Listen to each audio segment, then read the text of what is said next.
Ya, pemirsa, pemerintah kembali memberikan stimulus ekonomi berupa diskon tarif transportasi serta diskon tarif tol pada musim libur sekolah di bulan Juli ini, di mana diharapkan mampu mendorong mobilitas masyarakat yang pada akhirnya akan membantu menumbuhkan perekonomian di tanah air. Dalam paket kebijakan ekonomi terbaru yang diumumkan pada pekan lalu, pemerintah kembali memberikan diskon tarif tiket kereta api hingga pesawat yang akan berlaku pada periode libur sekolah Juni hingga Juli 2025. Menteri Keuangan Sri Mulyani Indrawati menyebut, pemberian stimulus ini diharapkan dapat menunjang kegiatan ekonomi tanah air dengan melakukan perjalanan di dalam negeri. Yang pertama adalah di dalam rangka sekarang masuk libur untuk anak-anak sekolah dan tahun ajaran baru, maka akan diberikan diskon transportasi. Ini tentu diharapkan dengan kegiatan anak-anak libur sekolah mereka bisa meningkatkan kegiatan ekonomi di dalam negeri dengan melakukan perjalanan di dalam negeri. Maka diskon transportasi ini sifatnya menyeluruh kepada seluruh modal transportasi. Kepala Badan Pusat Statistik Amalia Dininggar Widyasanti mengatakan, pemberian insentif berupa diskon tarif transportasi dan diskon tarif tol sejalan dengan peningkatan mobilitas masyarakat pada 2025. Di mana berdasarkan data BPS, jumlah wisatawan Nusantara pada April 2025 meningkat 23% dibandingkan April 2024. Dengan demikian, Amalia menilai stimulus berupa pemberian diskon tarif transportasi serta diskon tarif tol akan mendorong mobilitas di masyarakat. Kedua, Bapak dan Ibu, mengenai tadi program 1 dan 2, yaitu diskon transportasi dan diskon jalan tol, ini tentunya selaras dengan data BPS, di mana di tahun ini jumlah mobilitas masyarakat jauh lebih baik dibandingkan dengan tahun lalu. Di mana kalau kita lihat wisatawan Nusantara, bulan April 2025 meningkat 23% dibandingkan dengan bulan April tahun lalu. Dari Jakarta, Tim Liputan IDX Channel. Ya, pemirsa, untuk membahas tema kita kali ini, efektivitas diskon tarif transportasi di masa libur sekolah, kita sudah tersambung melalui Zoom bersama dengan Mas Aditya Dwi Laksana. Beliau adalah Ketua Bidang Perkeretaapian Masyarakat Transportasi Indonesia. Halo Mas Adit, apa kabar? Baik Mas Pras, terima kasih. Terima kasih juga atas waktu yang disempatkan, dan sebelumnya kita akan review terkait dengan penggunaan transportasi khususnya kereta api di sepanjang tahun 2025 seperti apa. Kita tahu ada momentum lebaran, kemudian sekarang ini libur musim sekolah nih. Bagaimana Anda melihatnya? Ya baik Mas Pras, kita coba melihat data dulu ya. Tapi sebelum melihat data ini sebetulnya sesuatu hal yang menarik. Karena sepertinya baru saat ini pemerintah itu sampai menggelontorkan APBN untuk memberikan stimulus di bidang tarif transportasi. Kalau sebelumnya itu ya pokoknya maskapai atau kereta api kasih promo, kasih diskon gitu tanpa diberikan alokasi anggaran. Nah ini sekarang kalau tidak salah ada alokasi anggarannya sampai 940 miliar dari APBN. Nah untuk kereta api sendiri saya melihatnya begini Mas Pras. Pertama adalah seberapa besar sih sebetulnya animo masyarakat untuk menggunakan kereta api kalau kita melihat berdasarkan data-data terakhir. Kalau kita lihat sih Mas Pras, memang kalau kita melihat dari sisi volume angkutan lebaran secara keseluruhan di bulan kemarin April 2025 kalau kita bandingkan di 2024 itu menurut data dari Kemenhub sebetulnya mengalami penurunan ya Mas Pras ya. Di 162,2 juta perjalanan di tahun 2024 menjadi 154,62 juta dari volume manusia yang perjalanan mudik. Artinya ada penurunan 5%. Tapi ternyata kalau kita melihat dari data angkutan lebaran perkereta apian Mas Pras, itu ternyata ada peningkatan baik dari sisi angkutan lebaran maupun angkutan libur Nataru, Natal dan Tahun Baru. Lebaran di tahun 2024 itu volume penumpangnya, ini KAI saja ya Mas, artinya kereta api jarak jauh dan kereta api lokal, jadi tidak memasukkan unsur KAI Group yang ada kereta cepat, ada KRL, ada LRT, tidak. Nah itu saja menunjukkan peningkatan dari 4,3 juta penumpang ke 4,7 juta penumpang, artinya ada peningkatan 7% Mas untuk angkutan Lebaran. Kemudian untuk angkutan Natal dan Tahun Baru. Natal dan Tahun Baru di tahun 2023-2024 itu jumlah penumpangnya adalah 3,5 juta sekian. Sementara kemarin di 2024-2025 Nataru menunjukkan angka 3,7 juta sekian. Artinya ada peningkatan 5%. Nah yang menarik adalah Mas, 70%-nya adalah pengguna kereta api kelas ekonomi. Nah artinya apa Mas? Kalau kita melihat rencana diskon tarif nanti itu akan diterapkan pada 53 kereta api ekonomi non-subsidi. Mulai tanggal 5 Juni sampai 31 Juli 2025.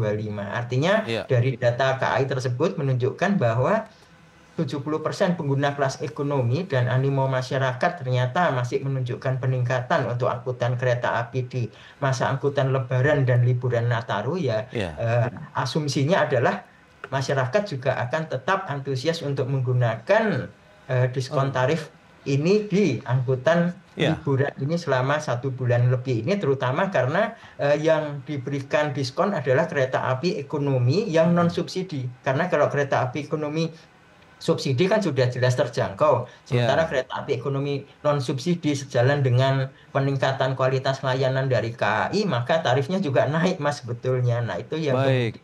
Nah Mas Adit, menurut Anda kebijakan ini sudah tepat tidak kalau memang kita tadi Anda melihat dan menyampaikan data justru pengguna kereta api yang mengalami peningkatan meskipun dari total keseluruhan pemudik di tahun tahun ini juga sedikit mengalami penurunan. Nah, bagaimana dengan momentumnya? Sudah tepatkah dengan rilis yang sudah disampaikan oleh pemerintah terkait dengan diskon transportasi sendiri? Betul Mas, jadi saya sampaikan tadi ini akan suatu hal yang patut diapresiasi karena akan setidaknya memberikan stimulus kepada pemerintah untuk bermobilitas. Tapi saya menyoroti dari hal yang lain ya Mas ya. Pertama adalah saya melihat bahwa seharusnya kebijakan seperti ini itu sudah direncanakan dan ditentukan jauh-jauh hari ya Mas ya. Jadi tidak saat ini. Kenapa? Karena pembelian tiket itu kan sebetulnya kereta api itu H-45 ya Mas sudah bisa dibeli. Nah, sehingga saya juga belum tahu, ini mungkin ada dua isu. Pertama adalah apakah yang sudah membeli dengan harga tiket yang belum diskon itu nanti akan ada semacam refund. Apakah juga kemudian seluruh kereta api kelas ekonomi non-subsidi yang 53 KA tadi benar-benar oleh pemerintah itu benar-benar ditutupin oleh anggaran pemerintah atau hanya sebagian saja, karena kalau tidak itu akan mempengaruhi arus kas dari perusahaan juga, dalam hal ini PT KAI. Nah menurut saya ini yang menurut saya kebijakan yang selama ini kalau saya melihat kebijakan dari pemerintah menyangkut cuti bersama, menyangkut tarif itu selalu sifatnya dadak-dadakan ya Mas ya. Ini menarik memang. Kalau kita cermati ya. Masa Lebaran kemarin maupun Nataru yang kemarin, tiba-tiba maskapai misalnya harus menurunkan tiket pesawat, padahal sudah ada yang pesan jauh-jauh hari. Tiba-tiba cuti bersamanya digeser atau dikurangi misalnya. Nah, ini kan sebetulnya sesuatu hal yang bisa diprediksi dan direncanakan dengan baik, sehingga menurut saya ya itu seharusnya sudah bisa di-planning supaya dari sisi korporasi juga mempersiapkan budgetnya bila ada budget tambahan. Dari sisi masyarakat mekanisme refund-nya juga mungkin tidak diperlukan karena memang sudah disetting lebih awal lagi. Kira-kira seperti itu. Tapi menurut Anda apakah bisa menjadi booster atau paling tidak berdampak terkait dengan minat masyarakat yang semakin tinggi untuk menggunakan transportasi kereta api ataupun mungkin moda transportasi lainnya begitu yang ada kebijakan diskon tarif ini, Mas Adit? Ya Mas, kita harus melihat makroekonomi sebetulnya ya, nggak cuma dari sisi tiket kereta api, karena kalau kita lihat kan sekarang ekonomi itu cenderung melemah ya Mas ya, dengan tingginya PHK dan juga dampak efisiensi dari yang dilakukan anggaran pemerintah dan berbagai pembatasan, misalnya dilarang studi tour itu kan ke arah sektor pariwisata dan perhotelan. Kita lihat juga pemudik kemarin mengalami penurunan ya Mas, 5%.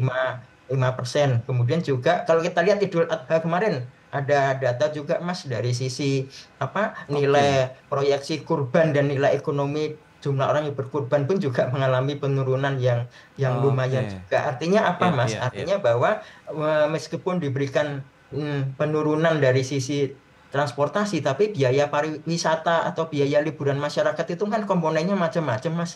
Ada selain transportasi, ada akomodasi, minum, paket destinasi wisata. Kalau sudah naik kereta mungkin harus sewa kendaraan kan gitu ya, Mas, karena nggak naik kendaraan pribadi. Nah, artinya dari sisi itu kan ini hanya merupakan salah satu komponen saja. Kalau itu kemudian harus dilihat juga apakah komponen-komponen biaya yang lain itu cukup untuk menarik minat masyarakat untuk berwisata. Sementara sih seperti itu, Mas. Baik, nah itu dia. Apakah kita lihat begitu, kebijakan ini juga akan berdampak lebih luas lagi terkait dengan geliat aktivitas ekonomi dengan semakin meningkatnya mungkin nanti pergerakan masyarakat begitu ya. Kita bahas nanti di segmen berikutnya, kita akan jeda dulu sebentar ya. Dan pemirsa, kami akan segera kembali sesaat lagi.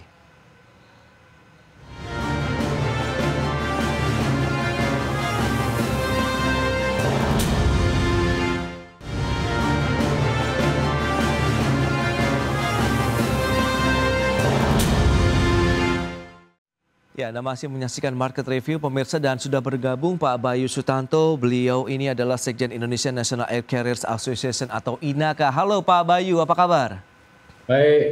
Baik, terima kasih atas waktu yang disempatkan Pak Bayu, terima kasih. Kemudian tadi sudah kita bahas terkait dengan sektor transportasi kereta api ya, terkait dengan adanya diskon transportasi yang diberikan oleh pemerintah di masa libur sekolah. Dan dari Pak Bayu, bagaimana review terlebih dahulu Pak dari sektor transportasi udara? Kita tahu ada momentum lebaran kemarin, kemudian sekarang libur sekolah. Apakah benar-benar menjadi booster, menjadi daya dorong juga untuk industri penerbangan nasional kita Pak Bayu?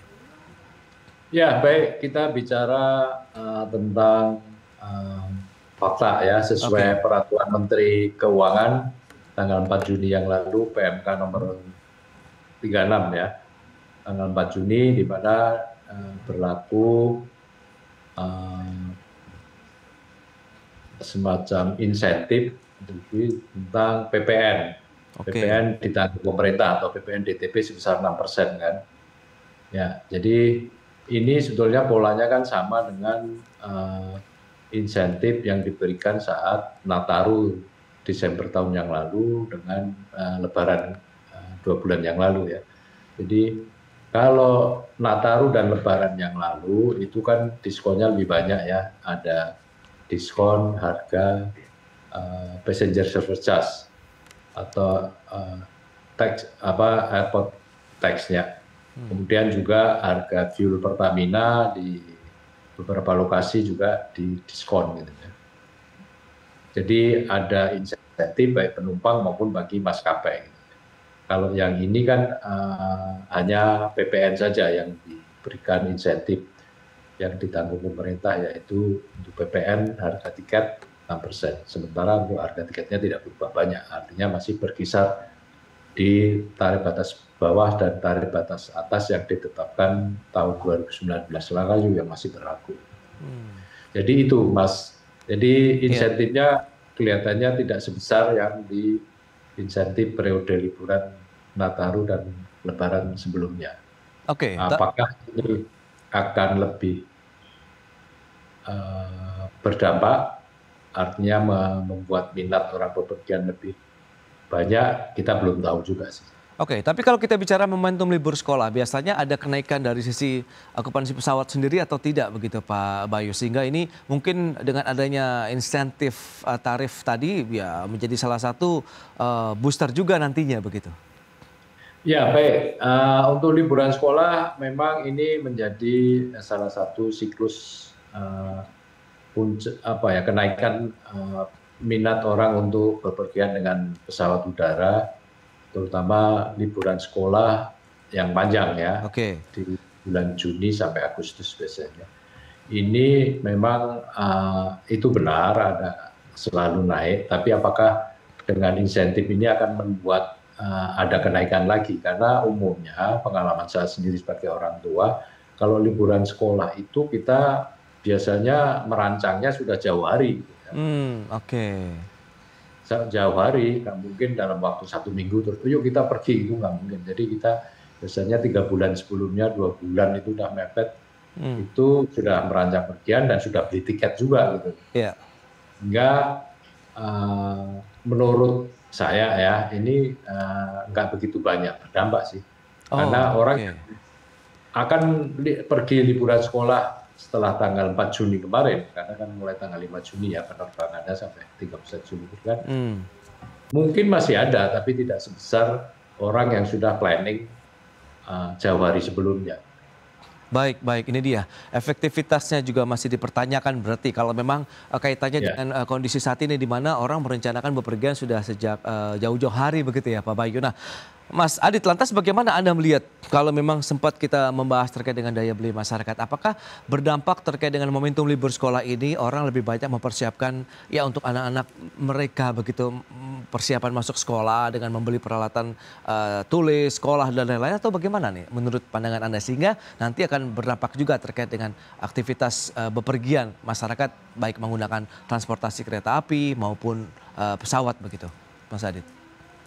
Iya Mas Pras, jadi kembali ke makroekonomi tadi ya, karena daya beli masyarakat sekarang cenderung melemah, misalnya dengan tingginya PHK, kemudian juga beberapa sektor mengalami pendapatan menurun karena dampak efisiensi anggaran pemerintah. Seperti tadi saya sampaikan, komponen transportasi di dalam berwisata itu kan baru merupakan salah satu komponen saja ya Mas Pras. Sementara kalau kita melihat, kalau masyarakat berwisata itu kan komponen biayanya mencakup juga akomodasi, makan minum, paket di destinasi wisata, mungkin termasuk tour guide-nya. Kalaupun naik kereta api ataupun naik pesawat juga mungkin perlu sewa kendaraan di tempat tujuan wisata untuk berkeliling. Nah, artinya di situ kan ada biaya-biaya tambahan yang harus dikeluarkan. Nah, ini artinya bahwa seberapa jauh kalau hanya sektor transportasi yang diberikan diskon atau pengurangan tarif itu bisa memberikan dampak kepada meningkatkan animo masyarakat. Seperti tadi sampaikan Pak Bayu juga, seperti tadi saya sampaikan juga kan kebijakan-kebijakan ini sebaiknya tidak bersifat kebijakan yang mendadak, tapi seharusnya sudah bisa di planning, direncanakan dan ditetapkan jauh hari sehingga dampaknya pun juga akan lebih maksimal bagi masyarakat maupun juga bagi korporasi yang menjalankan. Karena kalau misalnya seperti saya sebutkan tadi, kalau masih ada beberapa pertanyaan kalau itu kebijakannya bersifat mendadak karena pembelian tiket kereta api bisa H-45. Kemudian bagaimana sistem refundnya, kemudian apakah ini seluruh 53 kereta api ekonomi itu akan sepenuhnya ditanggung oleh pemerintah ataukah ada berdasarkan kuota. Kalau di luar kuota tersebut maka masyarakat tetap harus membayar sesuai dengan tarif normal meskipun ada di kisaran 5 Juni sampai dengan 31 Juli. Nah, pertanyaan-pertanyaan seperti itu kan seharusnya lebih bisa dijawab karena bagaimana juga untuk perusahaan jasa transportasi masa liburan Lebaran maupun liburan Nataru maupun liburan sekolah itu kan masa panen ya Mas, sebetulnya ya. Kalau masa panen itu kan memang ya sesuai dengan hukum pasar, pasti kan kalau yang kelas-kelas komersial seharusnya ya menjadi masa panen. Sehingga kalau memang kemudian ada diberlakukan tiket promo, yaitu memang kalau secara korporasi, kalau sampai ada yang tidak ditanggung oleh APBN, yaitu seharusnya akan lebih menjadi beban perusahaan. Nah itu menurut saya kalau di planning jauh-jauh hari, maka masyarakat pun juga bisa menyesuaikan rencana berwisatanya juga akan lebih baik juga. Baik, itu dari transportasi kereta api. Nah, Pak Bayu, lantas bagaimana strategi dari teman-teman Inaka sendiri begitu untuk bisa menjaga momentum libur sekolah ini, untuk bisa meningkatkan okupansi pesawat sendiri meskipun Anda katakan ya ini tidak terlalu efektif begitu kalau kita sandingkan dengan persiapan-persiapan yang sudah dilakukan mungkin ya calon penumpang sejak jauh-jauh hari begitu Pak Bayu. Ya baik, saya sependapat dengan sampaikan Pak Adi tadi. Karena orang minat bepergian itu bukan hanya dari harga tiket. Karena kalau kita liburan, apalagi satu keluarga, liburan sekolah ini kan mesti satu keluarga. Itu biaya tiket itu kurang lebih hanya 20%, 15%, 20% dari biaya jalan-jalannya gitu ya. Ada hotel, sewa mobil, biaya destinasinya, beli tiket masuk tempat destinasi wisata, atau sewa kapal, dan macam-macam lah kegiatannya, aktivitasnya. Jadi mesti orang sudah, kalau untuk liburan sekolah sudah jauh hari ngomongnya. Makanya untuk maskapai, kita sebelum ada program DTP PPN ini, sudah membuat beberapa promosi itu Mas. Promosi ya sangat tergantung pada hari maupun jam penerbangan dan bulannya juga. Kan liburan sekolah ini kan beberapa sekolah belum libur juga gitu ya. ada yang belum libur, masih ujian atau ulangan gitu ya. Oke. Mungkin minggu depan baru mulai. Gitu. Tapi kan kembali tadi pengalaman saya sendiri sebagai orang tua, kalau mau pergi liburan sekolah kita sudah 3 bulan sebelumnya udah dirancang gitu ya. Ya termasuk menyiapkan budgetnya kan. Iya, iya. Jadi bukan hanya karena tiketnya murah, terus kita pergi deh gitu. Ya udah telat gitu, harganya hotelnya udah naik semua Mas. Ini kan program insentif PPN ini kan tidak berlaku untuk hotel, restoran, ataupun taman wisata lah kalau ya tempat destinasi wisatanya. Hanya tiket pesawat saja gitu. Jadi ya nggak pengaruh gitu. Nah, strategi berpengaruh besar. Antisipasinya sendiri dari Inaka bagaimana Pak Bayu? Ya maskapai anggota kita itu umumnya ya nggak begitu tergantung gitu loh dengan itu. Ya paling ya syukur kalau ada yang masih mau niat bepergian dengan adanya tiket ini. Dan pengalaman sebelumnya ada, tapi kecil gitu ya. Kecil sekali. Baik, itu dia. Pengumuman ini. Ya. Ulasan yang menarik terkait dengan efektivitas. Karena kalau contoh ya kita baru pesan hari ini atau minggu depan gitu kan beli, ya hotelnya udah penuh semua gitu. Masa kita di jalan atau nginep di rumah saudara. Gitu. Iya. Oke, baik Pak Bayu. Ya, semoga saja masih ada masyarakat yang memanfaatkan kebijakan begitu ya terkait dengan diskon tarif transportasi yang diberikan oleh pemerintah, baik transportasi udara maupun juga kereta api ke depannya. Baik, saya sekali waktu terbatas ini Pak Bayu, Mas Adit, terima kasih banyak atas informasi update yang sudah diberikan kepada pemirsa pada hari ini. Selamat melanjutkan aktivitas Anda kembali. Salam sehat, sampai berjumpa kembali Pak Bayu, Mas Adit. Sehat, terima kasih Mas Pak Bayu. Baik pemirsa, 1 jam sudah saya menemani Anda dalam Market Review dan perbarui terus informasi Anda hanya di IDX Channel, your trustworthy and comprehensive investment reference. Karena urusan masa depan harus terdepan, aku investor saham.